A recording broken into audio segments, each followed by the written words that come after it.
As there's a drive in a deep left field by Castellanos, it will be. Oh man, it's 8 o'clock. And so that'll make it a. I don't need the spotlight. I shine just fine.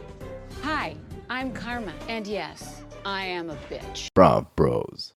Good evening, everybody, and welcome back to another episode of BravBros, your favorite podcast from the bros for everybody, for whoever wants to listen. I am your co-host, Steele Russell, joined as always by the one and only Shooter Magooter. What's up, dude? You know me, hanging out over here, keeping my eyes on the news while watching some football. You know what I want to talk about today? Oh, current events, right. Current events, baby. What's up today? Let's talk about Lauren Boebert. Oh, okay. Let's talk hand job during some Beetlejuice. Oh, dude, look, we don't like to get political around here. There's nothing political about anything that we're going to say. No. I don't even know which side she's on. I do not care. I do. We're not going to say anything. But I will say, regardless of the side you're on, if your platform is that transgender people are an issue in this country and them reading books to children's a problem, don't go to the regional performance of Beetlejuice and jerk off a guy on the first date in the row. I think the first date aspect of that whole thing was so funny. It's wild. Like it makes all right, maybe it's your fiance, maybe it's a guy that you've been dating for a long time. Okay, whatever. It's still inappropriate. It's incredibly inappropriate. It's a little less inappropriate than it being a first date, but first date, who the fuck takes somebody to a Beetlejuice musical on the first date? Right? You want to sit with somebody for 3.5 hours? Well, I guess they got cut clearly short. they don't. They got cut short. Clearly they can't just sit still. No, I mean, it was so funny to see her puffing clouds, like vaping into the air. And look, if you vape, I'm one of them. You figure out a way to not make it super obvious, especially if you're in fucking office. 2, don't be giving handies. OTPHJs out there? No OTPHJs in a regional theater performance of Beetlejuice. It sounds like a made-up Onion article, especially considering what her platform is. Her platform literally is that sexuality and over-sexualization is ruining our kids. And here she is doing the beginning scene to a porno. It's like, That's how everything starts. And then Beetlejuice enters. There you go. Actually, I think we just wrote a porn. That's definitely going to happen. That's like years and years ago. I think one of the porn stars was Sarah Palin, Nail and Palin. Nail and Palin. Yeah. So now this is going to be another thing. That's so We'll have funny. to think of a catchy name. Don't worry. Later in the episode, I'll come up with something. Okay, we got to think of Beetlejuice Bobbin for inspired. Bobbert. No. Bobbin for Bobbert's funny. It has to be Beetlejuice inspired. Yeah, it does. We'll think about it. Yeah. I'll mull it over, but we'll come back to this. I'm liking the current event thing. It's a fun. good shtick. Good time. It's a good shtick. But this is my favorite time of year. I want to talk about that real quick. There is no better time of the year. I got all my windows open in my house right now. AC is off. We got like a 60 to 7 degree weather coming in. Phillies hunt for Red October. That's what we're rocking the Phils jersey tonight. Birds 2-0. Little shaky, but they're 2-0, so I don't give a shit. We got a long time. We got the Thursday night leading into a Monday night game. Plenty of time to get shit right. This is the best time to be a Philadelphian. And this really only speaks to people who experience seasons. Right. Yeah. So Like if you fucks out in LA that Yeah, just you get to don't sit around in 75 degree weather all the time and complain when it rains a little bit. Shut up. yeah. This isn't for you. Yeah, this is not for you. You guys got like a little hurricane and you panicked. Yeah, Get outta just here. pause it here, skip a little bit through, and then get into the content. Yeah, later. because we're going to shit all over LA right now. Well, I'm just kidding. just My kidding. brother lives in LA, Los Feliz. It's a beautiful area. Maybe we'll visit there sometime soon, Yeah, maybe we will visit there sometime soon. Hint. Weird. Hint? I don't know. Stay tuned. We told you we had things working. Always working over here in the Take that BravBro for- studio. Take that for what you will. We're just a couple of studi bros. A couple of studi bros just hanging out. Luann's mugshot right here, just hanging out. You know how How it would goes. you point that out? You had an issue with the fact that I'm back people- on it. I'm good with it now. What happened? We had a coming to peace moment. I don't know. You and Luann, did you chat? Did Yeah, you we chat. Wait. Did you talk to Luann or did you talk to that picture Just from to that Mugshot? picture. Yeah, yeah. Okay. All right, cool. And the good thing is, like, I can kind of see like a glint of my reflection in there. So really, I'm just talking to myself. Oh, Like a so pep talk. par for the course. Yeah, totally normal. But let's dive into some things. It's our midweek episode, so we got a power rank and we got some new shows to add. We got some old shows gone. So let's hit the power rankings real quick. What You you want got? me to Yeah, lead it off? you lead us off there, Captain. Storming into the number one position. I've got Southern Charm right back up top. Yeah. I love Southern Charm. it's just nice when all we get to experience for the most part is obviously Crappy Lake was a nice highlight, but all we really got were housewives for so long. I think Summer House is going to be an absolute bloodbath too. Yeah. But this looks like it's going to be an absolute nightmare of a season, and it was so painfully awkward.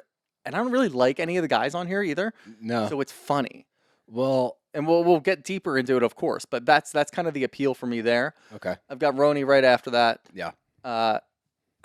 No. Ooh. I think I've got Salt Lake at 2. Wow. But okay. obviously, the episode airs tonight, so by the time you're listening to this, if there's a dud, go ahead and flip my rankings around. Put RHONY at 2. Okay. But as of right now, I've got Salt Lake at 2, and RHONY at 3, OC. Season's still not over. I don't know what the How fuck's is going it still on. going? No idea. We do this every time that we have like a show that we really don't want to talk about. It's just been drags. 70 weeks. At least. My God. There was definitely overlap with Beverly Hills. Like Beverly Hills ended, and then within that week, I think OC started. It I'm had just to. kidding. It just feels like It that. just feels that way. It's not actually that way. Painful. People are going to point out that's not actually how it happened. We're not good You at can't tell me timelines. how to live my experience. Yeah. All right. Don't you tell Shooter how to live his experience. Yeah. Damn it. My power rankings are as follows: Southern Charm 1, RHONY 2, Southern Charm OC 1? 10. Here's why. Oh. You said it's very similar to what you said. So Dev watched it before me and texted me like, "God, I love Southern Charm." That's just all she said.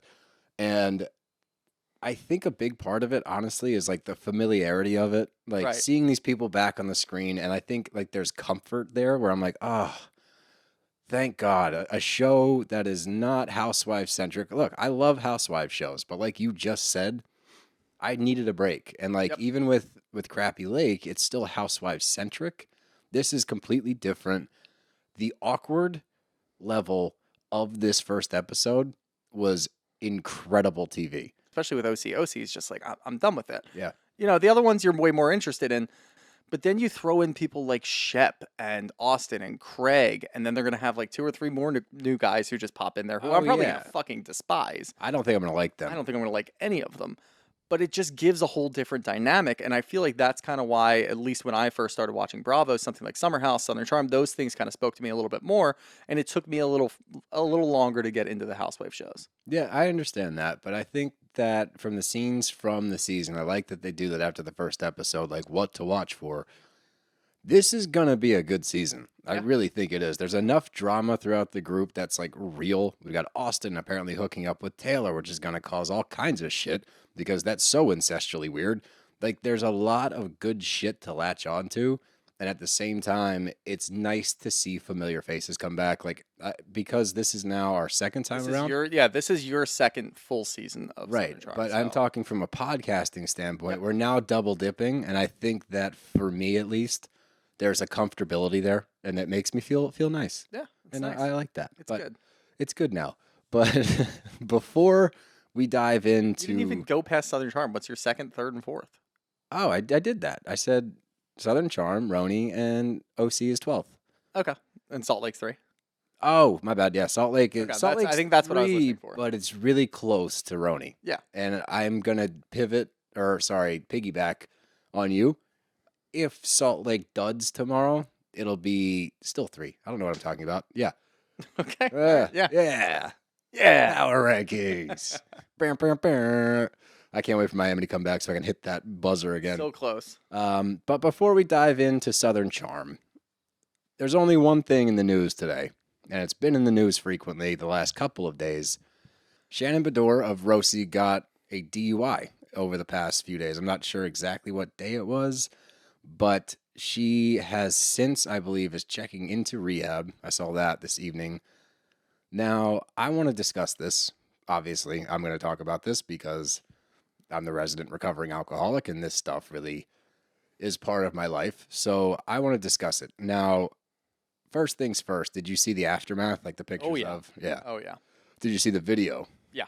Yeah. So when you saw this, what's your knee-jerk reaction? How did you feel when you found out that she got a DUI? Initial reaction, long time coming. Yeah. Like, this has been coming for a long time. We've seen her behavior this year. We know about her past. We know how unlikely it is that she ever seeks help for anything.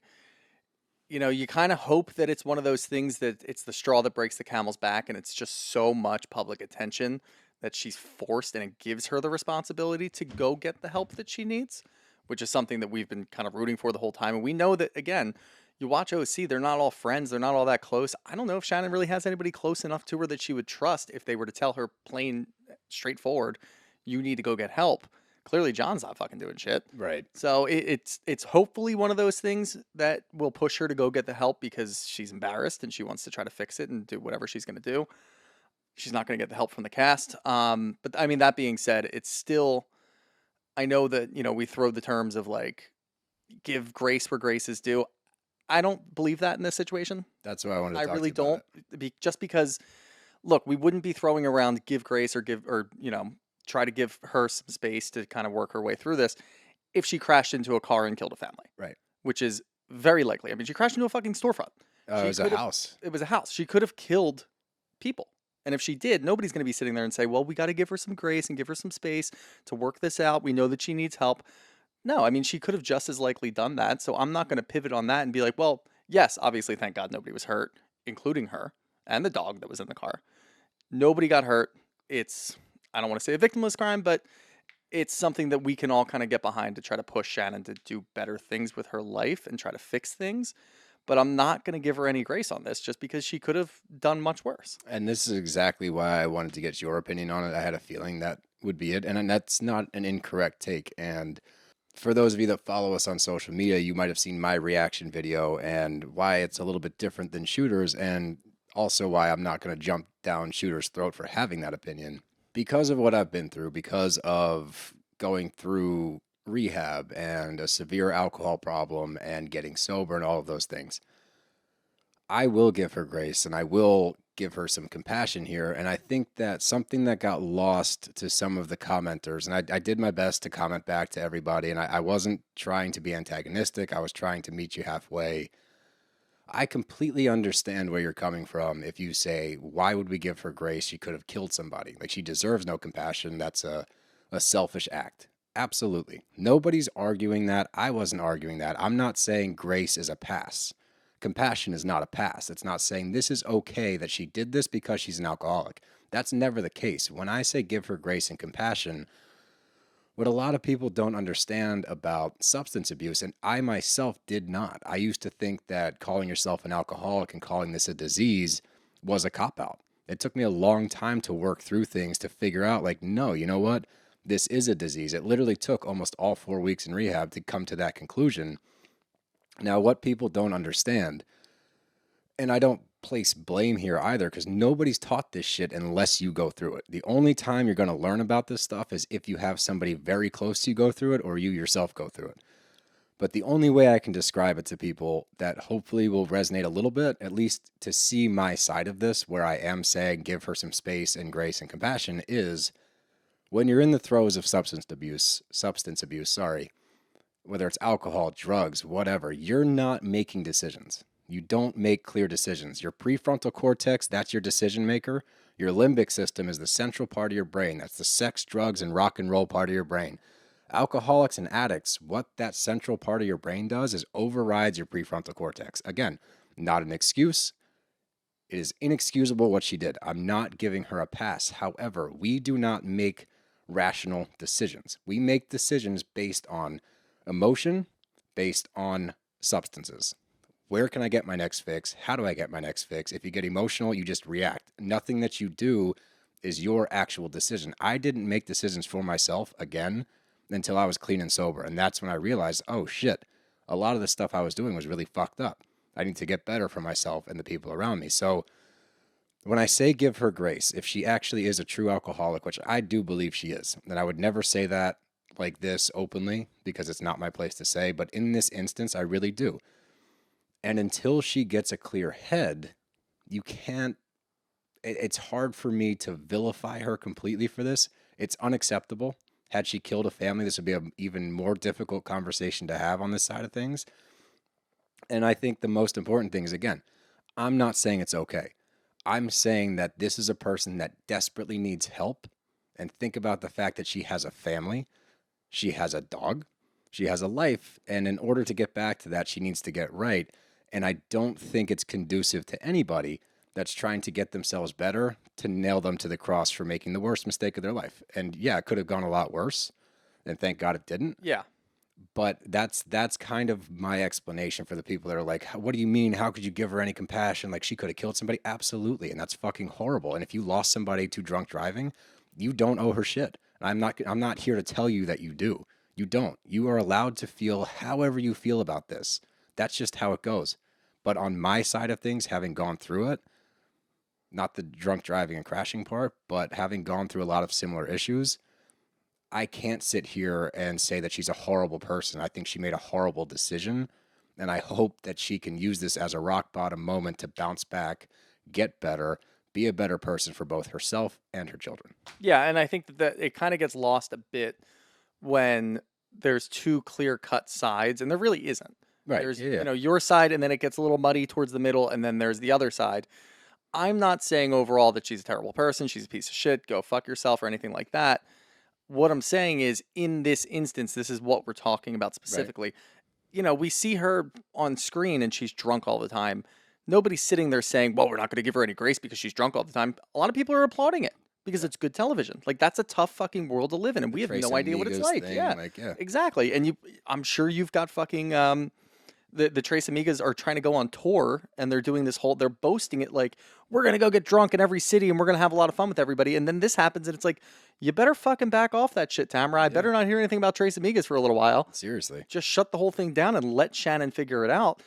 And that's the type of thing where, yes, in this instant, I don't think that the decision that she made, like you said, it's a horrible decision. I don't think she needs any grace in that instant. But overall, as a person, for what she's going through, you can give compassion there. Yeah. I think that's like the most important aspect to kind of take away from both of what we're saying over here. Yeah. And I think that to finish it out, and this one's important to me, and this one is a lot harder for people to grasp. And ever since I've pointed it out to you before, and you've taken notice of it now.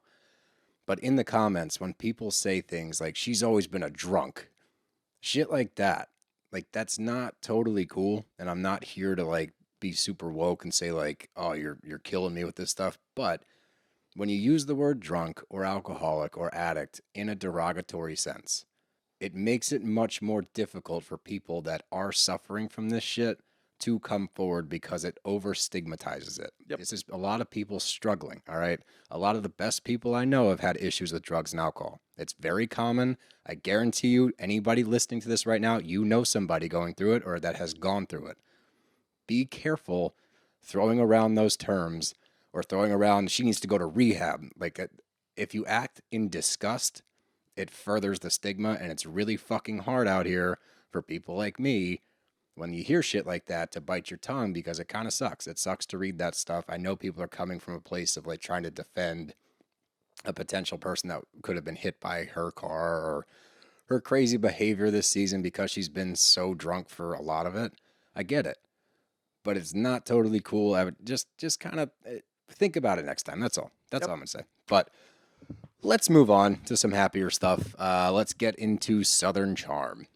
And we are back in South Carolina, and I couldn't be happier. I was so, like, even the sights and the sounds and, like, the soundtrack, I was like, it was comfort. It was like a warm blanket on a chilly day. I wish I could show this clip to you last year.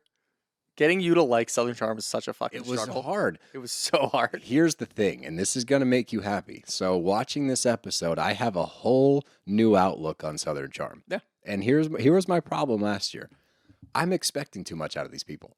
I'm expecting way too much out of them. I'm looking at them as rational human beings. And what I needed to do, and what I'm going to try my best to do this season until Shep inevitably pisses me off to the point that I go on a rant, these are men that are not going to grow up. No. They're not going to. And for me to expect that out of them is borderline selfish of me.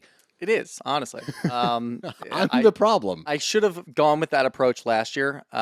You are right. You were just trying to look at these people as human beings that could grow and get better. No. And you were the disappointed dad standing in the corner watching Shep do the same thing over and over again. Yep. And getting angry about it. Yes. Instead, now you're watching it laughing about it. Yeah, now I'm Because doing it it's right. funny because nothing these people do affects your life. Nope. Except for the comedic value that you get when you watch Austen try to like take a step forward, take a step back, take a step forward, take a step back. I've got a present. It's ticking. Is it ticking? Don't shake it. Blah, blah, blah.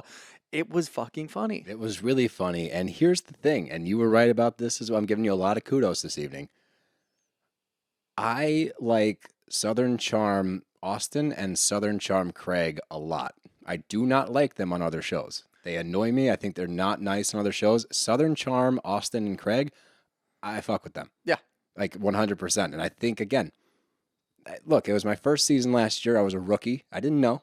I've learned. And this is what it's all about, guys. It's all about making adjustments. That's what a good athlete does. That's what a good businessman does. You learn and you adjust on the fly, and it makes you a better person. It makes you a better athlete. So I'm adjusting. I made the adjustment. Let's hope I can hang on to it. I'm sure I'll falter at times, but my buddy Shooter is here to keep me on track. No, and it's really funny because if you look at it like that, yeah, would I want to be best friends with these guys? No chance in the world. They would drive me up a fucking wall. Right. Would it be funny to have them as auxiliary members of my life? Yeah, for sure. For sure. Because you get to sit at that party. I forget what that one guy's name was. Rodrigo, I think. Yeah, the friend. The guy with the glasses. Yeah. Greg's friend, I think. Yeah, Austin's friend. Austin's friend, yeah. And he was just hanging out on the side, just kind of pointing at things that were going on that we were all watching on TV. Like, that's what I want to be. I want to be Rodrigo. I want to be sitting in the corner watching these guys make a fool out of themselves and then laugh about it later. Yeah, like, that seems so fun to me. And I'm sure they are fun in certain instances or whatever, and they might have their feelings about us. I don't think any of them like us, to be honest, but... I know that's not true. Joe Bradley was out with Austen and Shep, or Austen and Whitney maybe. Okay. And he messaged us and he said that Austen wants to meet us. So there's no chance in hell that Whitney knows who we are. Whitney sits in Joe was talking. Oh to yeah. them Austen, I about can see. us, Yeah, I believe. And then I'm thinking about Whitney just sitting in his house listening to like classical music all day. Yeah, He listens to like blues. You know what I think he listens to What? on repeat is the Jimi Hendrix version of the national anthem.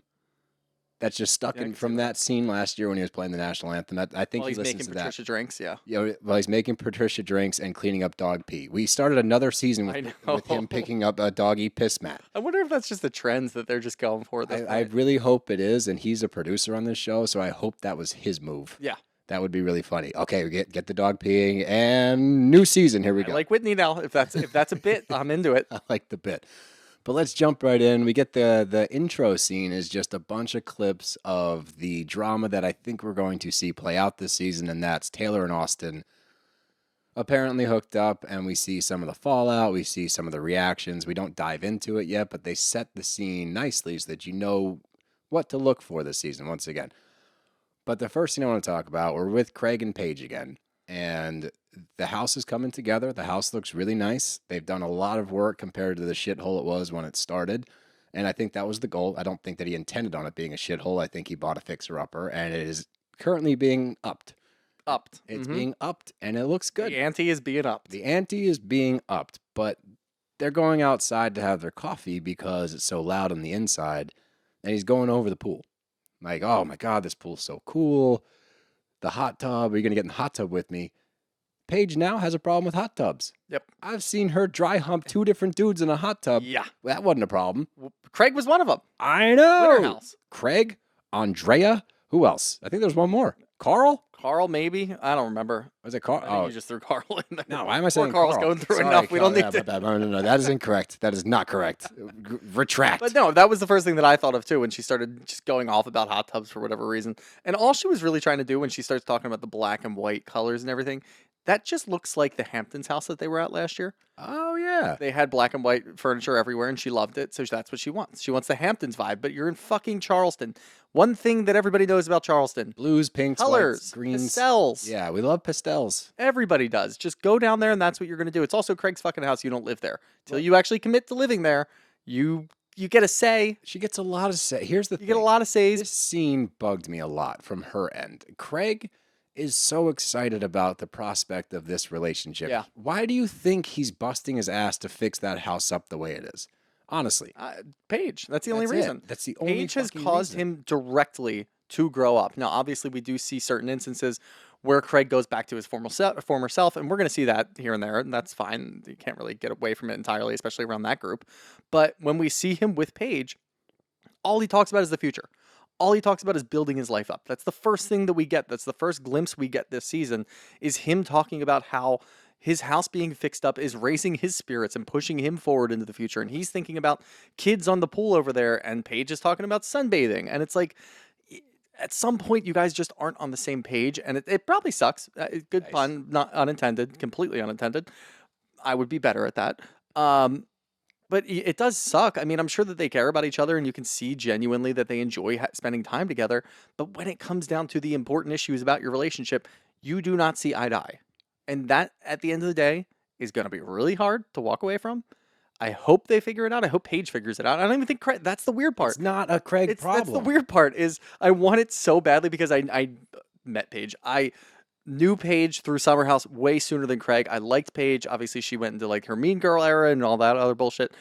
But I liked Paige up front. And then you meet Craig, and Craig was kind of an asshole, and he was kind of a dickhead, and he was a drunk idiot. And now I'm rooting for Craig, and I'm like, Craig is correct in all of this. He wants to finally settle down. Now, I do get Paige is younger than him. There's moving issues and this and that and whatever, and her family's up in New York. So I understand all of that. But at the end of the day, if you do not see eye to eye on these things, which we get to see unfold, who knows what's happened behind closed doors? Who knows what's happening off camera? A lot more of that, I imagine. But Greg seems like a guy who wants to talk about the future all the time. Because I think he just wants a fucking answer. He does. Like, to me, Paige's responses always seem dismissive and disinterested, and it's a bummer because he's just, all he wants is some answers, right? Like, he will continue to bring it up, and she completely just kind of deflects. He's like, I figured out how to work from New York. He's making the adjustments. He's building the home. He's nesting. He is nesting right now to try to convince her to move down there more. At the same time, he's like, I've figured out how to work from New York. You have made zero progress here. She says, I don't have any friends here. Well, you're not actively trying. Craig's trying. I will not fault him there. He is trying to figure this out. You are giving him nothing in return. And it's honestly a bummer to see. All I'm seeing is somebody that is just not as into it as Craig. And I think that's really a difficult thing for anybody to swallow. Yeah. But at some point, like you just said, someone's got to give. You either go to New York, which I honestly don't think that's the correct move. I really don't. No, I don't think so either. I think that she needs to just figure it the fuck out and move there. I think Craig has grown a bit of a spine since the last time we saw him. He did. He's a little more, he kind of stands in his laurels. Yeah, he even said, like, I figured out a way to work up in New York. You need to figure out a way to work down here. Yeah. And she gives him excuses over and over. And it's like, all right, like, Craig's trying really hard. Yeah, and then harder than I've ever seen him try with any other girl. And the scene ends with him being like, man, that's going to be the longest I've gone without seeing. She's like, I didn't invite you. It's like, what the fuck, man? Like, are you trying to actively knock him down a peg? I hope that relationship doesn't bum me out because, again, we talked about how this season has a lot of promise with all the drama things going on, and it's real, it's palpable. I do not want this to sidetrack us. No. We got to focus on Taylor and Austen. I know. Yeah, Taylor, Austen, Shep. I do not want to deal with any of that. Let's get into all of the rest of it, and hopefully this does not come up. It relies on Paige. Yep. It all hinges on Paige, which is not promising. But the next scene was, and as you guys know, if you've listened to our Southern Charm recaps, I am not a Madison fan. I don't know how you feel about Madison. Not the biggest fan of hers. This was a beautiful scene. This was a really touching scene. Her son is outside playing with Brett. They're shooting those little, I want to buy those so bad. I've seen them on Instagram. What are they? Little water? It's like a little watery kind of pellet, and it's like a BB, but you can just like nonstop shoot them everywhere. Okay. And they're biodegradable, so you don't have to worry about that. I'm going to get some next time Poppy comes. I didn't understand that they were doing it in the rain, but Well, it's not water. It's like a little pellet that's filled with water, and it like dissolves once it's outside. Okay. Right. So it's that was just a weird thing I was thinking. Like it's raining out and they're doing this. It's like a gel BB. But to see this, and obviously her relationship with Austen for the longest time was this roller coaster ride, and she's not dating an adult in that situation, so she's kind of like trying to hold on to hope. It completely derails multiple times. She finally moves on from Austen, so to see her happy, married with a man that gives her kid the time of day, they have that familial unit at home. Like, it was just a really nice scene. Really happy for her, really happy for Hudson, for Brett. Like, that was a beautiful scene to me. But yeah, Madison hasn't done enough in the past that's like terrible that she could never come back from. Right. There are people on this show that have done terrible things and they've come back from way worse. So Madison's just, she's never really been, my favorite. She's never been my least favorite. She's just kind of somewhere in the middle. She pops up here and there. She took a bit of a hiatus after the whole Austen thing, rightfully so. But Yeah, I mean, there's really no other way to look at that. That's just a nice, touching scene. If you're going to look at that and not root for Madison and not be happy for her, then you're just a hater. Yeah, you're a hater, and go fill up your glass of haterade because we don't have time for you. But the next scene, which seems like it was planned, was Austen, and Austen's FaceTiming Craig. And this scene to me is the perfect depiction of Austen. The perfect depiction because he's like, I just was really bored this weekend, Craig, because you weren't here, and all my friends are growing up and have kids and families, and I text people to go out and drink, and they're like, well, I really can't. It's like, yeah, dude, you're at that age. By the way, you're kind of past that age a little bit. Like, I'm not saying that you can't go out and have beers with the boys into your 60s. I'm not saying any of that, but you know what? Your friends are settling down. Like, You're past the age that you can expect your friends to do the same things that you do while Right. their lives are different. correct. And then to be bummed out about it, like you need to find a single friend. Shep, you and Shep are going to be Why did Shep not, or why did Austen not go with Shep to Africa? probably because he can't afford it. What do you mean? Yeah, maybe. To go from Australia to South Africa, from what it sounded like, Shep was on a 6-month trip. Yeah. Like, I'm pretty sure he went like right when the reunion stopped filming. I think And he then left came back right before they He started filming. went to JFK from the reunion, flew out to Australia, first class. I could see that happening, yeah. But they discussed the fact that Madison invited Austen to the party, which I thought was a mature move. I didn't see this as a shady move on her part. I think this is her trying to like smooth everything over because she knows that one, they're on a cast together, and two, Charleston's small and they're going to see each other. I think she invited him because he's on the cast and it's part of the show and I they're just think filming. that's all. That's I it. think that if she had done this, and look, I mean, yes, you're going to time your wedding. How do they coin it? Wedding after party? Wedding after party. Sure. You're going to time your wedding after party for the start of Southern Charm filming. That makes sense. It gives Madison something to do right up front. You get to host your event, and then you get to host the rest of the season. You probably don't have to host an event for the rest of the season because if you really think about it, last year there were 5 tea parties? There's a lot of tea A lot parties. of tea parties. A lot of Big, tea big parties. Charleston tea party person. Tea parties and Roaring 20s parties. God, no more, please. But it makes sense. You time it up with the filming. Yes, Austin's going to have to go because you're filming and you know that it's going to be interesting and it's going to be awkward and people are going to want to watch it. I didn't know it was going to be that awkward. I didn't know it was going to be that awkward. Austin made it way more awkward than it needed so to be. good, though. He is so fucking awkward and it's hilarious. But I do think that he was only invited because he's on the cast and they're filming. I That's do not fair. think that there's any... Because Madison, we do know Madison a bit. There's no real smoothing over going on in there. And you can tell Brett does not like Austin at all. At all, Not even dude. remotely. Like, he was not He happy understands. to see But him. that's the thing is, Brett is good for Madison because he probably understands, like, look, I know he's on the show with you. I know you got to film with him. He's going to be around a little bit. So, yeah, I guess he can come to this. He could have put his foot down and been he's like, a no, get him grown the fuck up. out. Yeah. Because Brett's a Yes, grown up. Brett's a grown up among the boys. That's why. But the next scene, we got Olivia and Taylor blading. They're doing some blading. Little Bladen. What did you think of first when you saw the rollerblades? Don't let me down here. When I saw the Brink. Yeah, thank you. Yeah, that's like immediately I thought Team Pup and Suds. Yeah. From Brink. If you don't know that movie, if you're too young for that movie and you're listening to this, do yourself a favor. Free ad here. Go on Disney Plus and watch Brink. It's on there. Is it on there? It's on there. I got to rewatch that. All of them are on there. I knew most of them. Yeah, Brink Do the is on there. Halloween towns and Brink- stuff around, Yeah, so- Brink is on there. So do yourself a favor, watch Brink. It is Oscar worthy, but they're kind of going over the. Don't slip that in there. I think it is, but they're going over their relationship issues, and it's shockingly similar. Honestly, I mean, I think one's a little more tumultuous than the other because of Shep's cheating.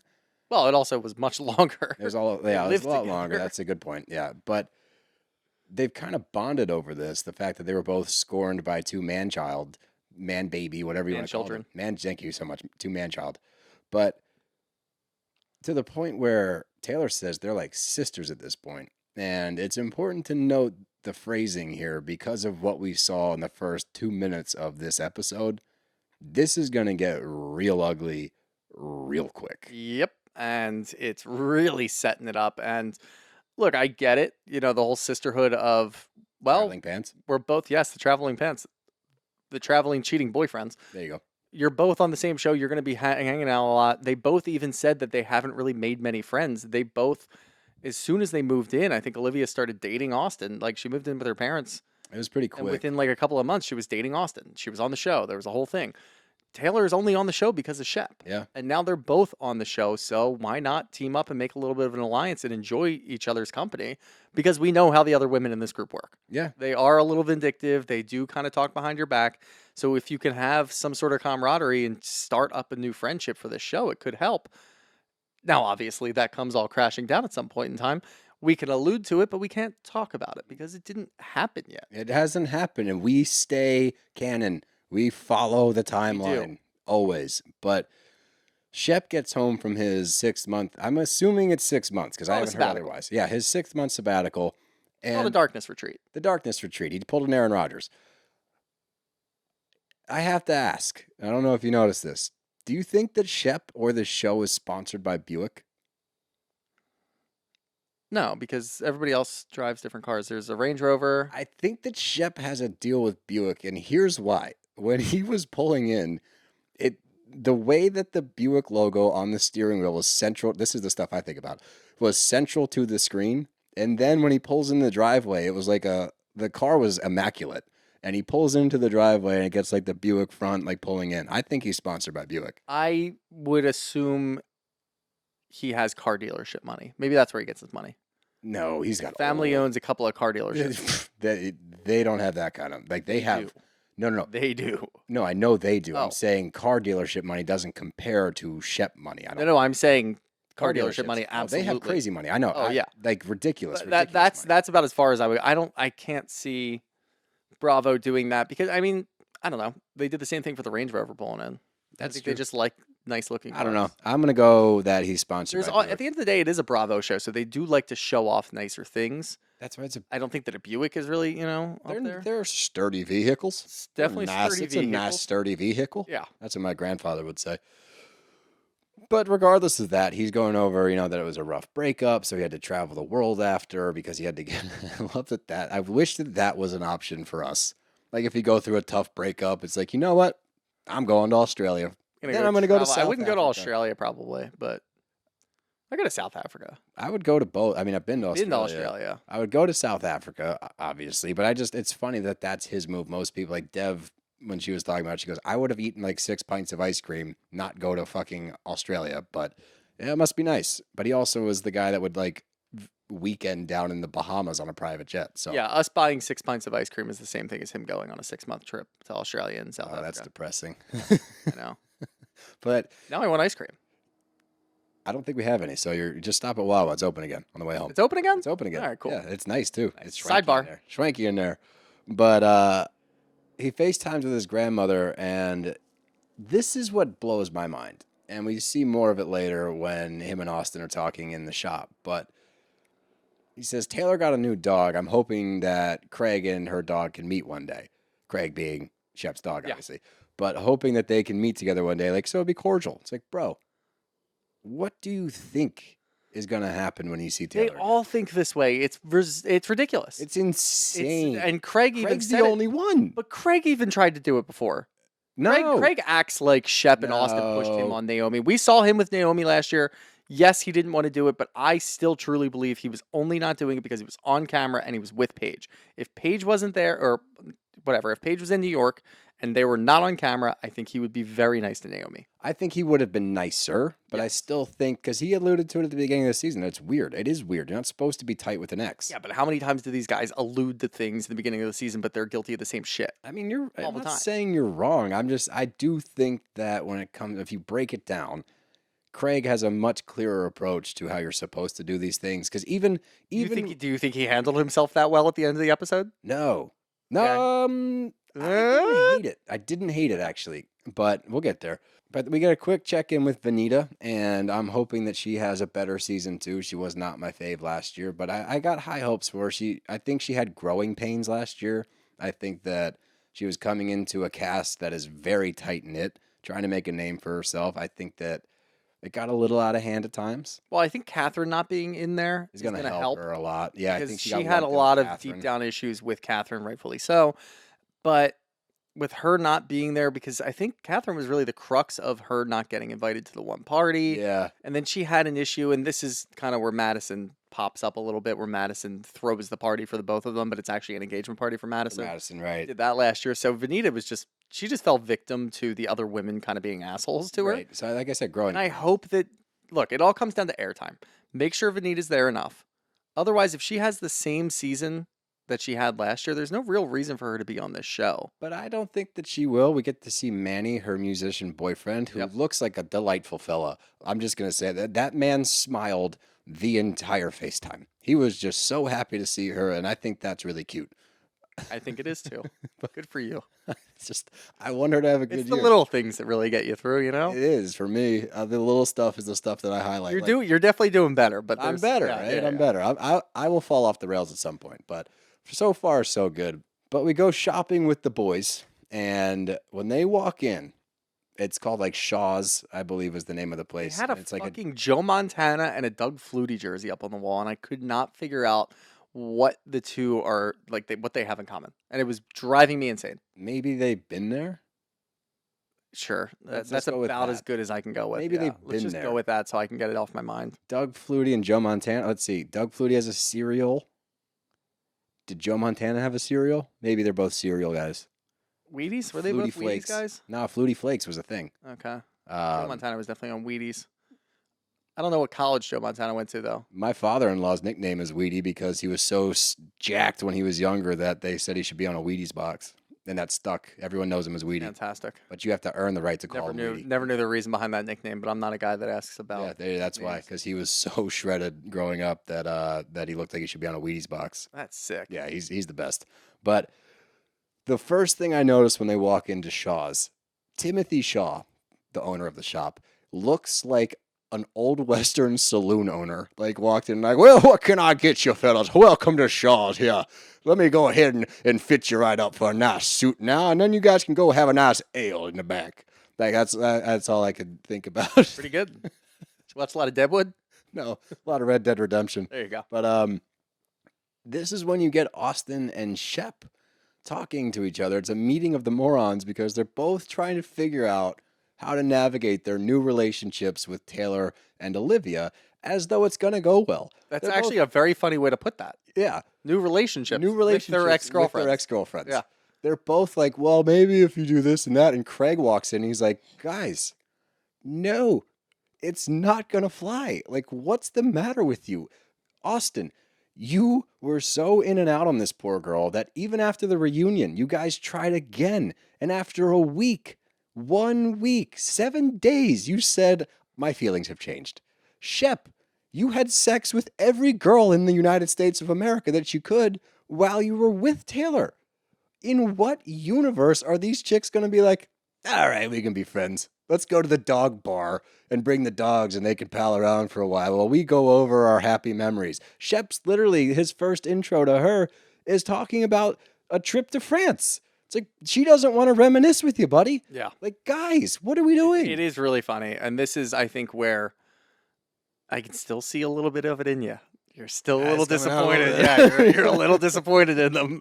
You have to let expectations go with these guys. Okay, here. There's nothing there. Here. There's nothing between the ears. I'll give a little credit. Okay, here's a little credit to Austen. As he's breaking down his stuff, he says, I'm the problem. He took responsibility He the takes entire episode. responsibility. So I get a lot of credit. To be fair, he took responsibility the whole episode. He always takes responsibility. I also felt like at the party, he wasn't terrible. No, with he her. wasn't. He was terrible with Austen, with Madison and Brett, but in a funny way. But exactly, I don't think he was terrible though. But with Olivia, he knew that he had to say something. You gotta fucking just break the ice, say something. Didn't work out. She had way more attitude than he did. He picked up on it correctly And walked away. and it ended. Yeah. And Correct. and I think that honestly, I don't think that Olivia handled it unwell either. I think that she did a pretty good job too. She had every right to She be mad. obviously has some animosity and she's that's got some okay. anger built up, and this is the first time she's seen him in a long time. So she got some things off of her chest. He broke the ice a little bit. They went their separate ways. Good, done. See you later. Yeah, no, totally clean. So I think that no Austen issue. kind of has something figured out a little bit there. He just has pipe dreams, and that's really Austen in a nutshell. That's a good description. Yeah. So now it's party time, and they get to Brittany's house. So that's where the party's at. This place is gorgeous. But I got a bone to pick. Since you're the fashion guy, I'm gonna be the Brittany's the house? designer guy. Yeah, Okay. you're the fashion guy. I'm the design guy. Okay. Okay. Shiplap, not a fan. The shiplap on the walls, the white shiplap, not a fan. I think it's played out. I think too many people do it. I think it's too Magnolia Farms. I think too many people have watched Fixer Upper with Chip and Joanna, and they do shiplap every episode. No more shiplap. I get that. I also think that shiplap is appropriate in a house in Charleston or outside of Charleston near the ocean. Then you know what? Be different. I don't think that Chip and Joanna should be putting shiplap in fucking suburban California houses. I don't think shiplap goes anywhere anymore. I think anymore. I think it's dare to it's be outdated. different, Charleston. Be that person in Charleston. Don't use shiplap. Mix it up. I agree. I mean, it looks like a really old house too. That's what I'm saying. Just keep it old. Well, no, I think that was a brand new house. What are you talking about? You thought it was brand new? Yeah, I think thought that was it was like old. new build. I thought it was old that got redone. Maybe some additions Get to on the bottom of Look, this. the interior of most of the house, I loved the marble wall. I thought that was awesome. Most of the house, 10 out of 10. The shiplap, not a fan. Just gonna say that. Okay. Hey, Brittany. Hopefully you hear this. Shout out Brittany. Change your fucking house. Full man. house minus the shiplap. God damn it. But the boys arrive, and this is where we get the amazing scene of Austen meeting Brett. And you can tell right out of the gate, Brett does not fuck with Austen. Yeah. His face is just like stoic as hell, but he's a grown man, greets him, says, hi, thanks for coming.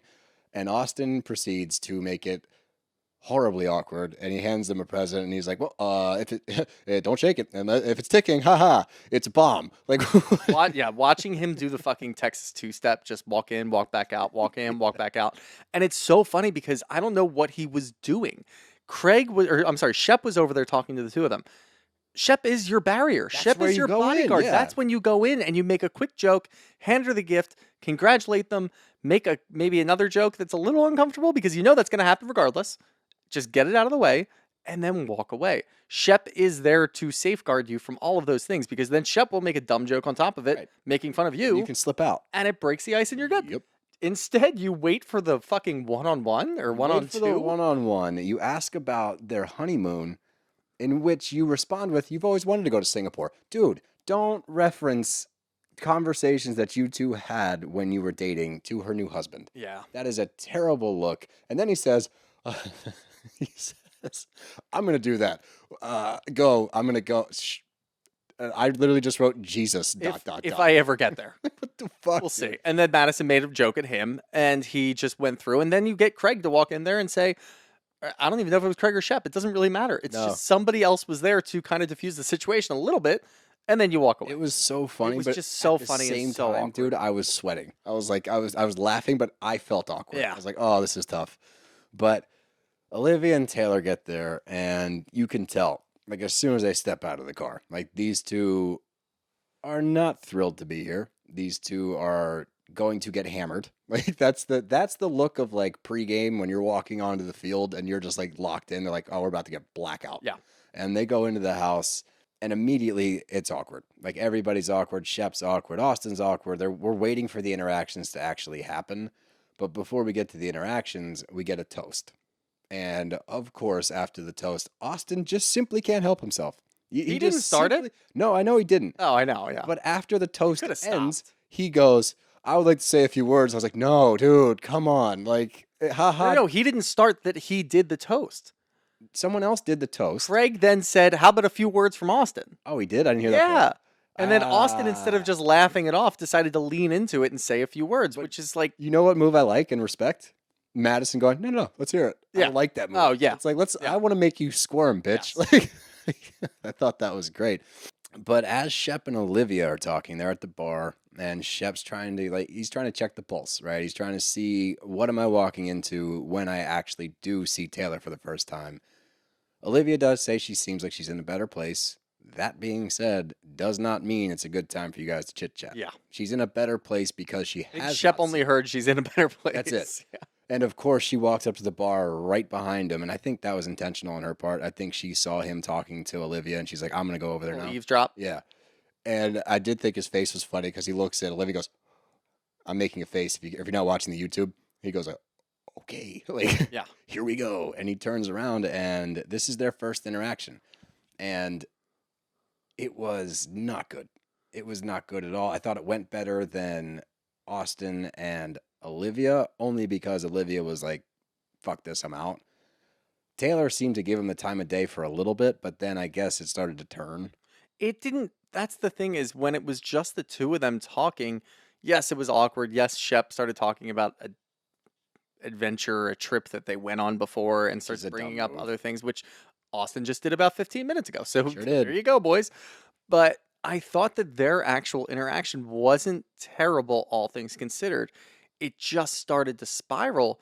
And weirdly enough, it started to spiral because of Craig and Paige. Yeah. And that made no sense to me. Makes Like, zero sense. I think that what happened, and this is maybe just me overanalyzing a situation, I don't think that Taylor was quite ready to say anything directly at Shep. I think that's Instead, right. she went in there, like Olivia said, she was in a better place, but maybe this isn't the right time. You end up talking to her anyway. She doesn't really have anything to say in that moment, but then the floodgates open, and then all these thoughts start coming in and the things that she wants to say, and one little thing sets her off And that she has was starting to get nothing drunk. to do with Shep. Yeah. And she just goes completely on a spiral. So, do I think that this would have happened regardless? Yes. I do think that eventually Taylor would have started yelling about Shep and freaking out because, like you said, they were on a mission to just get blackout and try to deal with the issues. I think it would have happened regardless. Again, I don't really fault Shep for talking to her because you do have to see You her have to rip the a Band-Aid ton. off. Yeah. Just rip off the Band-Aid. You just watched Austen do it. Austen had to go deal with Madison and Brett too. All right, fine. I'll go do it too. I'm not going to be a pussy. I'm going to get in there. I'm going to make sure that I can get through this. Have the conversation, try to push forward because you have to see her for the next 7, 8, 10 weeks, however the fuck long they film these things. And it backfires. And it just, I don't think it was Shep's fault that it backfired. I think it was going to happen regardless, but you know. You got to rip the. Everyone's got to take their medicine. makes for right? good Everyone's got to take their TV. medicine. And I will say that Austen had a problem with Olivia giving him the thumbs up on the text. Circled that because that's what you do to me and it drives me nuts. But everything explodes. I don't give you a thumbs up on Merry Christmas. That's we'll see. We'll see this year. Okay. See on December 25th. But everything Now I'm gonna do it. explodes at the end because I think at this point Taylor's clearly drunk, like she's lit, and she starts going in on Craig, and she's like, "You knew about it, and everybody knew about it, and everyone's laughing at me behind my back." I'm like, "Dude, take it down. This isn't a good look." Craig, to his credit, was the only one that stepped up and tried to not let Shep do some shady shit. He slammed him down into a chair and said, "Knock it off. You're going after the wrong guy. You got the wrong guy." That's not the problem. You're projecting on Craig now because you're embarrassed that everyone at this party knew that Shep was fucking around. You feel like nobody had your back. And to Craig's credit, once again, he's like, "Look, that's my boy. For better or worse, he's a fucking idiot. He's a clown. He calls him a clown to his face. Shep's a clown, but he's my clown. I cannot take your side. I can't have your back. I have to have his back. Bro code. Same thing. Girls have girl code. It's part of the gig. He is Shep's friend. Is Shep a train wreck and a clown? Yep. But he's his train wreck and clown, and he's got to stand by him. And credit to Craig because I thought, honestly, didn't handle it that poorly. I thought she was coming after him. He was trying to get out of there a little bit. I thought he handled it fine. I don't think that he handled it poorly, but I think he could have handled it better. He definitely could have. He gets emotional. I think he got a little emotional, which is, that's par for the course for Craig. I do like the one comment that he threw out a little bit earlier. I think it was with Austen talking to Madison and Brett about, yeah, you see a train wreck happen before your eyes in slow motion. It's like nobody ever gets hurt in those things, but you just get to see the fire and the explosions and the wreck and everything people happening. die in It's like, train no, wrecks, people Craig. die in train wrecks, People Craig. die in train I wrecks. don't really know if you knew that, but Or they that poison was entire funny. states like the shit in Ohio. Well, there you go. Yeah. Or around here, who knows? Oh, yeah, we Just don't keep know. breathing that air, baby. But I didn't think, again, I don't think that he handled it super poorly. I think that he could have diffused the situation. At the end of the day, everybody does know on the cast, and even Taylor knows deep down, that you did actively stop Shep from trying to hook up with a girl at Leva's restaurant. You did more than Like, most. you did more than most. And we do get just a little bit of a little information there about the whole Austen thing. You get to see how Taylor feels about Austen. We talked about it last year. You can see it. We knew that the writing was on the wall. Do we think they're going to hook up? Do we we made think this they're going to claim hook a up? year ago. Yes, we did. And we talked about the whole weird brother-sister relationship. Anytime that anybody says, she's like a little sister to me, you've known her for like 3 or 4 years. You don't have a good track record. Something weird is going to happen there. They're and gonna it have seems like sex it with her. did. Yes, exactly. Like we called that last year. And to see her in the middle of an argument while ripping down Craig, who has gone on the record and has people backing him up saying that he was the one who actively intervened in Shep actively cheating on you, you stop and say Austen's the only one who cared. and then double down again and say, Austen's the only one who had my best interest in mind. And as Craig's walking away, he said, well, what are your girl cheated on you? It's like, whoa, whoa, whoa. Yeah. I Not Taylor's finest moment. Look, I No, understand. she's I like, get the what anger. about your girl cheating on you? I understand the anger to an extent. You know, obviously don't create a huge scene, but you know, I give created her a a little huge bit of a scene. pass there, and then at the very end, it's like, nope, can't do You that. can't now. Now you can't because now you're throwing out false allegations. Yes. I will tell you this. I might not be the biggest Paige fan. Paige is not cheating on Craig. I don't Paige think is she was not talking cheating about on Craig. Paige, though. Oh, is she talking about I think she was talking about Naomi? Naomi. Okay, that makes me feel a little bit Yeah. better. Because I thought she Who was talking knows, about honestly, Paige. what the I fuck don't she was think, talking that's about. the thing. I don't think she Taylor knows what she was talking about. I think that was a blind insult because she was like really pissed off and like really emotional. I think she just was like, bah! Yeah. Like that's what came out of her mouth. Word vomit. And then you get a great. I love these scenes. They give me life. You just get this great zoom out from like a drone footage of Craig alone walking back to his car. Yes. Like I'm leaving. Like he leaves. I will give Austen credit again. Austen tried to bounce 45 minutes ago. He's like, this is why I wanted to leave. You hang around too long and this shit happens. Yep. You were right. But I do foresee that there's a little bit of an issue with Paige here, though. I think there's going to be All a the problem girls with were talking Paige. about how they're what's going on with Paige. She's not around. Does she not like us? Does she doesn't want to be around us? Every time that we have an event, she has something going on. She has to go back to New York, or she's sick, or whatever's going on. I mean, look, we know, we see it. We get to see the before things. We know that they're watching past seasons with Paige down here, and she makes excuses to go other places. Anytime that they're in New York, yeah, sure, come around. But anytime there's an event down in South Carolina, nope, I don't want to go because I ain't don't got have friends time. here. You cannot claim that you do not have friends in South Carolina if you're not trying to make friends. If you're not actively trying to make friends, while Craig is Yes. actively trying to do everything right so that you will move there. He's building this house for you. Could be. I'm okay with that being an underlying story throughout this season. I am too. Just I if don't we want can the get- whole Craig Paige I dilemma don't with. either, but I do like at some point, right? This has to break one way or the other, and like I'm ready. If we need to suffer through this being an underlying story to get an answer finally, like who's moving where, or is this not going to work? I can suffer through a little bit just so we can put an end to it. Yeah. What's up, bros? Shooter here to talk to you guys about Rocket Money. Look, if you're anything like me, you're going to be looking through your bank statement wondering where is all my money going. Every time that a subscription comes through, I wonder, do I need that subscription? I don't even know what it is. And then 10 minutes later, I forget about it.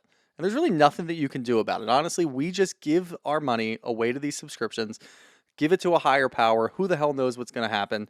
I certainly don't. But Rocket Money is absolutely here to help. Look, you might have 12 to 15 subscriptions that you're just not using. If you use Rocket Money can help out with everything across the board and make sure that your finances are in order when it comes to subscriptions. Rocket Money is a personal finance app that finds and cancels your unwanted subscriptions, monitors your spending, and helps you lower your bills, all in one place. Who doesn't want a little extra money? Look, you might belong to 5 different gyms and not realize it, and you're not going to one of them. But you know what Steele just told me? In the winter, we shred. Or maybe he said we add a few pounds and then we shred. Not really sure. A lot of times when Steele talks, in one ear, out the other. But this is what happens. You get these subscriptions, forget about them, and you need somebody to help. Rocket Money is going to help you out with that. Stop wasting money on things you don't use, cancel your unwanted subscriptions, and manage your money the easy way by going to rocketmoney.com/BravBros. That's rocketmoney.com/BravBros. rocketmoney.com/BravBros. Well, guys, it's Shooter back again to talk to you this time about Manscaped. Manscaped is a great trimmer that all men use below the waist to make sure that you're looking good. And when you look good, you feel good, you play good. That's what we always say here at BravBros. And Manscaped is absolutely here to help. And look, if you're listening to this and your boyfriend, husband, whoever you think could use a trimmer needs a trimmer, Manscaped is the way to go. You might be just looking at your man a little bit differently, thinking, well, it might look a little bit better if you get a little trim in there. Manscaped is your company. They have a new trimmer out there that's going to make sure that everything is precise and pristine and look great. No matter what the man looks like, the trimming will help. And it's great too, honestly. I have one. I use it in the shower. It's waterproof. It has different levels of trimming. So you can make sure that it's a little longer. You want things a little bit longer. You want things a little bit shorter. You can go any way that you want. But the thing is, it's going to give you confidence. Confidence is key. Manscaped and confidence are 2 in 1. And if you're somebody like me, you've got a problem with nicks and cuts that happen. I might not shave my mustache. I might not shave my face, but I always trim it down. The new Lawnmower 4.0 will make sure that you are nick-free. I can't tell you how many times I get out of the shower and I have to shave my neck, trim this down, do this, whatever. I'm in a rush in the morning because I'm typically late for work because I like to sleep. The Lawnmower 4.0 will make sure that you get the trimming level that you want, and it'll be quick and easy, and it's a nice process overall that'll keep you feeling confident. So what are you waiting for? Get 20% off and free shipping with code BravBros at manscaped.com. That's 20% off with free shipping at manscaped.com and use code BravBros. Unlock your confidence and always use the right tools for the job with Manscaped.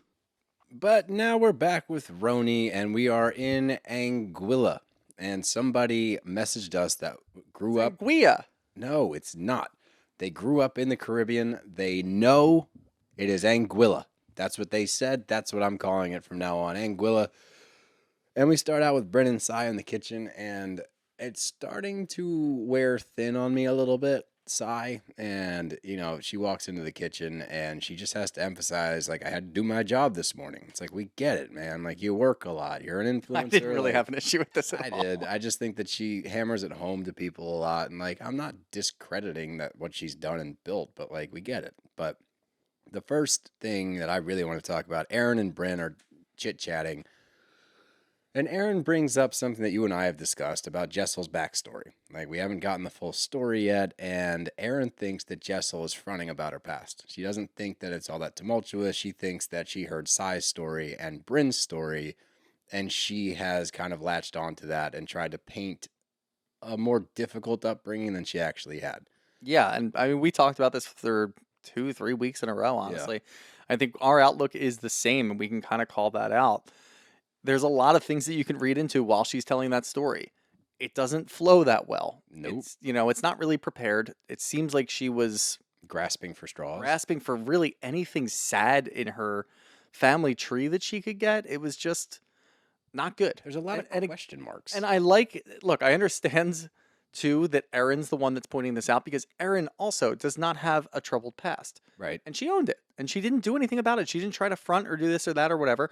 It was a very quick story about how she came to be who she is, talked about her family a little bit, talked about where she picked up in her adult life. Then she gets into her family. Jessel has a family. Like, you can just talk about your family. Obviously, you have a lot going on at home. You're not having sex. You've shared a lot. You've done That enough. sounds fucking like some trouble. Yeah, you've done enough. You don't really need to try to match the energy of the other two because you don't really see, like, yes, we got a little bit of Ubah, which is interesting. Ubah, when she was talking to her manager and one of her closest friends, she talked about her past a little bit and kind of her insecurities with this and that, whatever.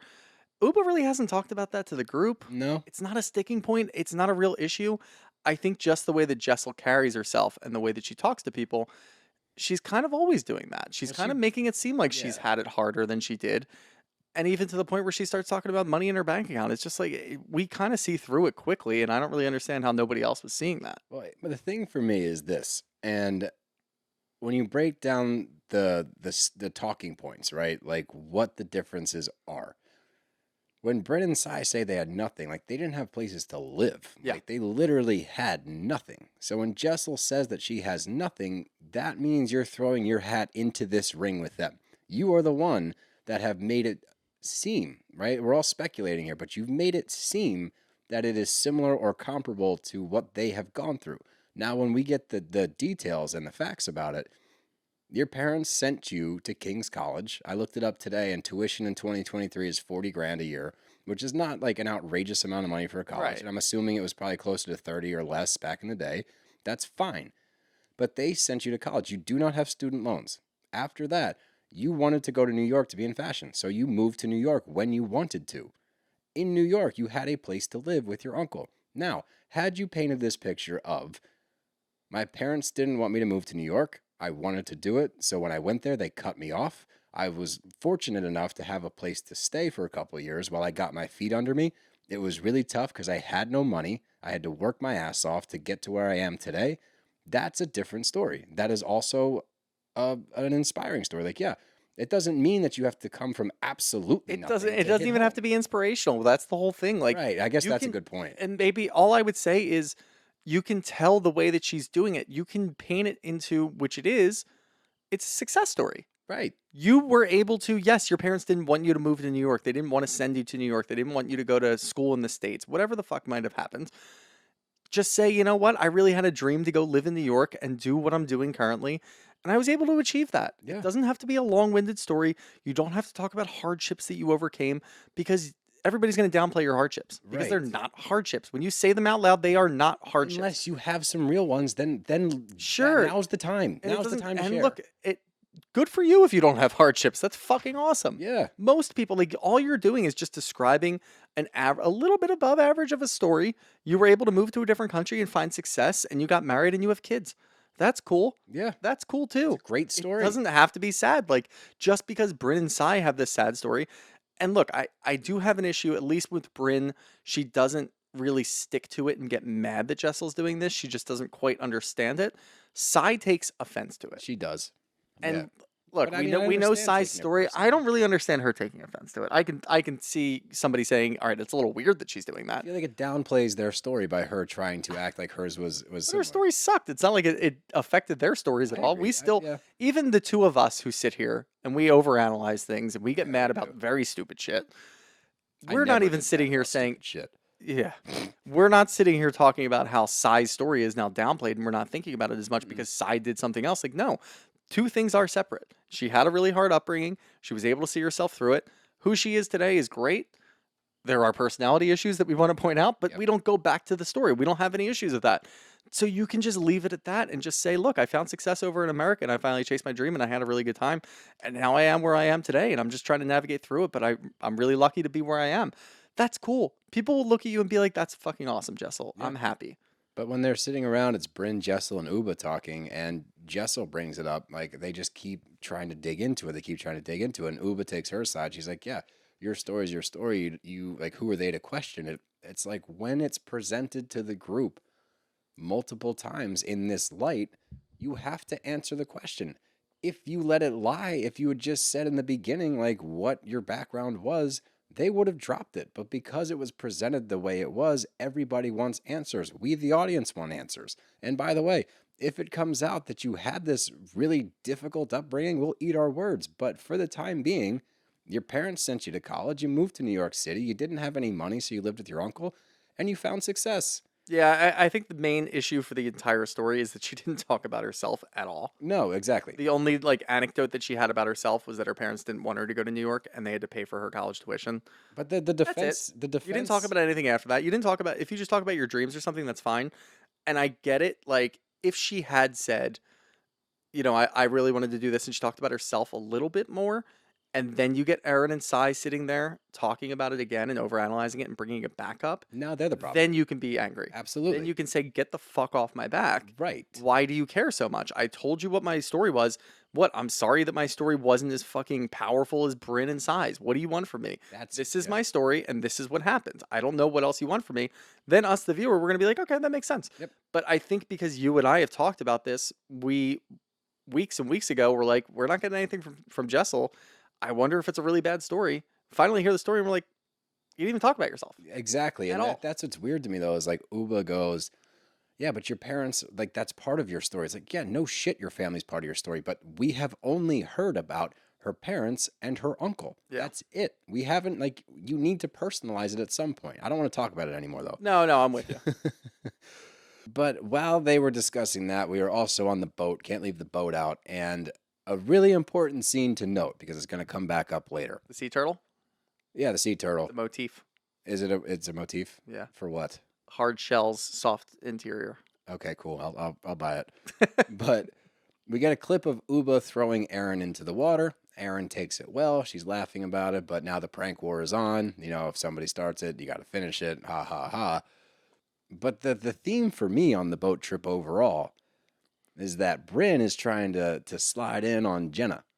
And I'm here for it. I think it's fucking hilarious. It makes sense to me, honestly. Like, I could definitely see that. Like, I don't think it's going to end up happening. No, I'm not even thinking about it like in a real way. I just think that it's funny. It's like fun. the I like it. It's funny. my big takeaway from it is that Jenna's actually able to see that Brynn is having fun, and this is just who Brynn is. Yeah, that's a Jenna's good point. not going back into her shell like the turtle that we saw in the ocean. See, Hey, full circle. But she's accepting it and she's embracing it and she's actually having a good time and she's joking back to her. She's sending signals back to Brynn and talking about it in her confessional, and she seems to be actually having fun, which is great to see. We wanted to Because see we that. started the trip and everything was going to be on Jenna coming early and having issues, and she wanted to get a tan and all this shit. We just stopped talking about it. Again, this show just moves on from dumb shit that we don't care about. Love it. And we don't even get to talk about the fucking. And I hope we're done with the Jessel story, honestly, for the I do most too. part. I do too. Because I'm I over it. don't want to talk about it anymore. We're not going to get any more out of her. They talked about it again on the boat. They talked about it when they were meeting in the morning, the morning after, I guess, in the beginning of the episode. And then they kind of leave it alone. It's been discussed enough. That's what we're Exactly. getting Let's out of her. Just Just leave it. leave it alone. We're good. Yep. But then we get to dinner, and they're talking about like sex in the beginning. Brynn's giving lessons on blowjobs and all sorts of stuff. The cut to the husband at the other table, Oh my God, I love that guy. locked in on her, like practicing on that straw, and the wife, you can tell, is like Jonathan, you like when they got home or back to their hotel, like they're on vacation, he slept on the couch. If they had a For suite, sure. he slept on the couch because his You know what wife it- was livid. You know what it looked like? It looked like a cutaway for like an Eric Andre show, where something crazy is happening in the middle of a restaurant or in public, and then they zoom in on the weirdest guy there. It's just this just creepy reacting old to it. dude, He's just like, staring, like, "What the fuck's going on over there?" oh my god, There's a pretty lucky straw. oh my god. Oh boy! I hope my wife's not. I hope she doesn't throw that straw in the ocean and kill the Shit, turtles. My wife is looking at me, but I can't look away. I did another turtle thing. No, I moved Yeah. past. Yeah, I'm over the turtles. I'm not. But I did enjoy the most embarrassing story part because of the stories they shared. One, and obviously we don't know because we've never had to use tampons, but I would imagine if I stuck a tampon in my butthole, I would know it was my butthole. Like, I don't think I'd have to get up and I think walk. the big and be like, takeaway is that Brynn didn't know she had two holes. two holes. Yeah, you're right. What did she think was going on down there? Well, then Jessel goes, "How big's your asshole?" Yeah. But they keep going through it. And the Ralph Fiennes story is hilarious. The fact that Jenna took a header down the stairs and gets picked up by one of the better actors around. Yeah. Hysterical. Love Ralph Fiennes. The one I need to talk about, though, because this one resonated with me, was that Sai pooped on herself. Have you ever pooped on yourself? Yeah. I love that this is the third week in a row we're talking about this. Yep. So, My original joke was going to be, yeah, on an airplane. oh, But I wasn't going to. I took it away from you. It's okay. I did during a professional baseball game Oh, boy. with 6,000 in attendance. Mm. And I remember that number because they announced it right after this happened. It was so during the They week. announced your poop? Yeah, they announced it. And, And here comes number 13, Russell, drop coming the off the deuce. field. No. So every summer, like when we're playing minor league games, throughout the summer, you'll have 10 a.m. games on like a Tuesday. Yeah. And that's camp day. So every camp from around the area, all the kids come to the game. And it's so loud. And they play the SpongeBob song like 16 times. So I remember this vividly. We were in Which Myrtle one, Beach. the theme song, or Yeah. So are you ready, kids? Fuck it. And then the whole stadium's screaming, aye, aye, Captain. they're going to play like And it's- Jellyfish Jam or No, something? no, no. And That's it's 10 sick. a.m. So like Stadium rave? all of us are hungover because it's Myrtle Beach and Yeah. we went out the night before. There was a party at Senor Frogs. It was a whole thing. But I was deathly hungover and it was 10 a.m. It's 95 degrees in Myrtle Beach. Wasn't feeling great. And I squatted down in the second inning and something happened. Yep. To the point that the umpire goes, "What the fuck was that?" And I go, "Dude, I think I just shit my pants." And he goes, "What?" I go, "Yeah, I'm pretty sure I just shit my pants." Sure enough, the inning ends. I go into run into the clubhouse to change. 100%. It wasn't a lot, but it was enough. And that's my story. And now you guys know something Were about you it. wearing the home whites or the No, it was dark grays. gray? It was Okay, grays, thank which God. was good. And I also took It's it just been upon butt myself. sweat. Yeah. I took it upon myself because I had to block a ball during that inning. And when I got up, I just kind of fake sat down, like I fell back, Yeah. quote unquote. And so I got dirt on my butt Smart. just to like hide it. Yep. So I feel like Sounds like you've done this before. no, that was the only time. Pretty quick during the thinking for game. somebody who hasn't done it before. Well, you got to think on your feet. You know, I was out there Or on your ass. When you are standing at home plate, you're the center of the field, and you're surrounded by I would say the pitcher's the center of the 6,000 field. kids. No, catcher's the best. You have to think on your feet. But now I feel like our audience knows me a little bit better now. Like I'm vulnerable. I'll tell you a story about the time There's I also- pooped my pants. And there's also a rule in baseball. And this is an unwritten Poop your rule. pants? No, you get 2 a year. Oh. You get to poop your pants twice a year. I recommend saving it for the holidays. But let's get back to business. We get back home, and this is when things get a little wacky. So Ubah leaves her phone in the car, and Erin snags the phone. That night they're at the pool. Ubah does get pushed in, but it was not by Erin. So as far as prank rules go, Erin has not pranked her back yet. I agree with Still- that. Yeah, it's still open field. The sanctimonium of pranks. It's important. It makes sense. It does. Look, I mean, she got what was coming to her, but not from Erin. Not from Erin. So the game is still on. Erin has Ubah's phone. Erin jokingly doesn't give it back to her. That night, they send a group text, and she sends emojis clearly alluding to the fact that I have the phone. She does like the chin thing, like the thinking one, then like the ice cold one. Like she clearly has the phone. Ubah gets her phone back. I thought it would be over.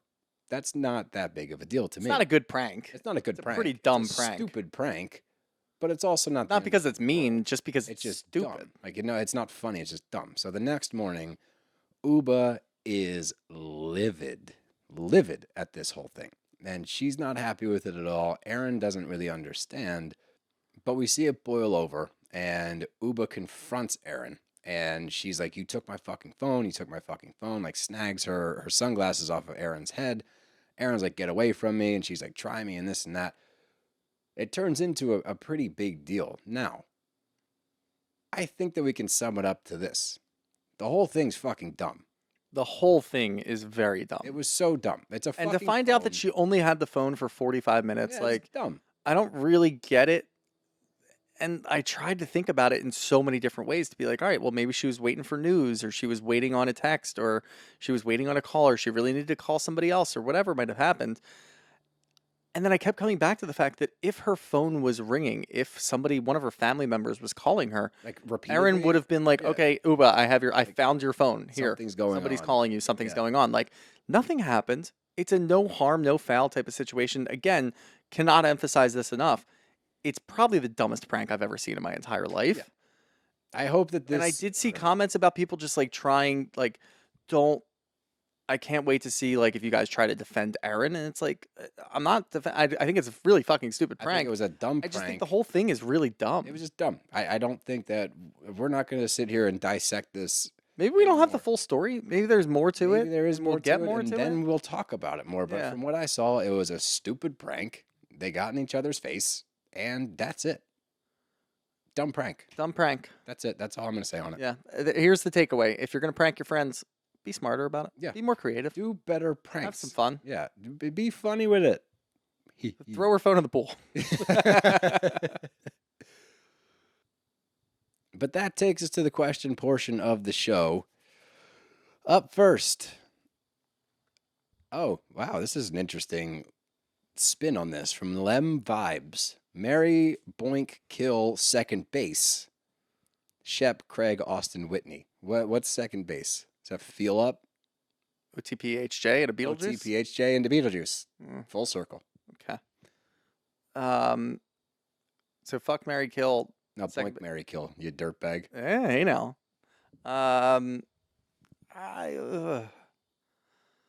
Boink. Second base, Whitney. You're going to jerk Whitney off. Yeah, I'm of gonna Beetlejuice? jerk Whitney off. Okay. Beetlejuice, yeah. Second base, Whitney. Boink, Austen, marry Craig, kill Shep. I like that one. That's good. That's solid. I think I'm going Yeah, to who you jerking off? OTPHJ Austen. Okay.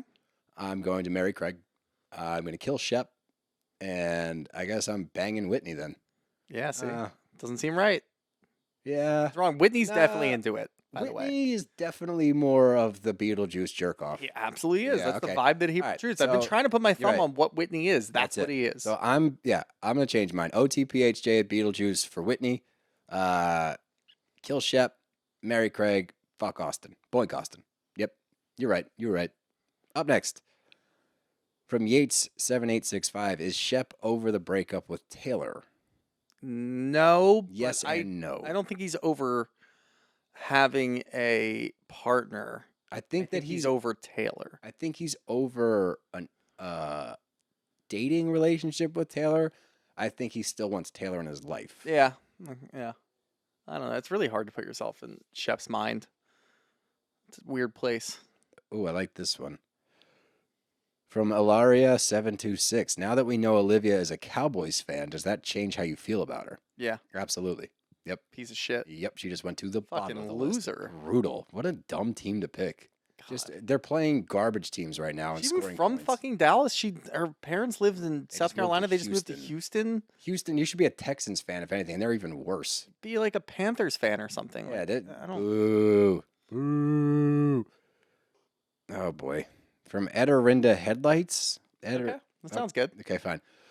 Need a guy's point of view. Was Taylor right to be that mad at Craig? She dated Shep, not him. Yeah, no, I don't think that she was. No, I think. But I think anybody could have caught that. She was just blind and Yeah, that was just projection because she didn't want to go directly at Shep, so she was going at Shep through Craig by using. Didn't Craig. want to go at Austen. Nope, she wanted to go on Austen. Craig's the only one left. Yep, Craig is the last man standing. All right, two more. Oh, this is actually an interesting one. And I want to know how you feel about it. From iPaco77, Leah is rumored to be joining this season. From iPaco77, Leah is rumored to be joining next season. Thank God. Disagree firmly, iPaco77. What do you think about that? Leah McSweeney. I will not agree with any of the older cast Yeah, members. no. coming back. It Keep doesn't them make off. any sense. Keep them off. It's we don't want them there. If you're not enjoying the season, Also, not iPaco. Leah. Like Leah's not going to save shit, bro. We've seen her fizzle out twice. She did Bro, Ultimate Girl. She got kicked out of her Ultimate Girls trip for throwing poop. Hey, once again, poop. yeah, poop always comes back. If you want to pick somebody from the old cast, you laugh at poop always comes back. Just how nonchalantly you said it and then moved on. Yeah, well, no, I mean, if you want to take somebody from the older cast, like you put Luann and or Sonia as like the Patricia of the group, Yeah. where they can go and like confide in, and they have like tea that's parties in Manhattan, That's and a good way. Yeah, you need like that. that's what you're gonna do. You don't throw Leah in there. Leah's just gonna spend the entire time trying to relate to them, Yeah, bro. and then be on the outside looking in, as she was in Ultimate Girls Trip last year. Yeah. So no, So iPaco77, not thank God. Boo you. You must be a Cowboys fan. Last one here. Perfect. From Rocco CLB. When will you update your opening music? Hearing Rinna's voice is vomit. Never. yeah, there's a nostalgia There's reason. a nostalgia to it. I mean, eventually we might come around to doing something different, but Sometimes I'll change it up. that'll come back. But here's the thing. It's a great tagline. We have solid tagline. bitch in our intro. Don't like Rinna. We don't like Renna. We but like it's the a solid tagline. tagline. So sorry about it, Rocco. It's there to stay, pal, until I feel like changing it. But not because you told me to, but because I wanted to. Okay? You got anything else? Yeah, actually, I do have something else. I know. I'm just I kidding. know why I don't you're have doing shit. this. I know why you're doing that. I know. I never have anything else. You never do.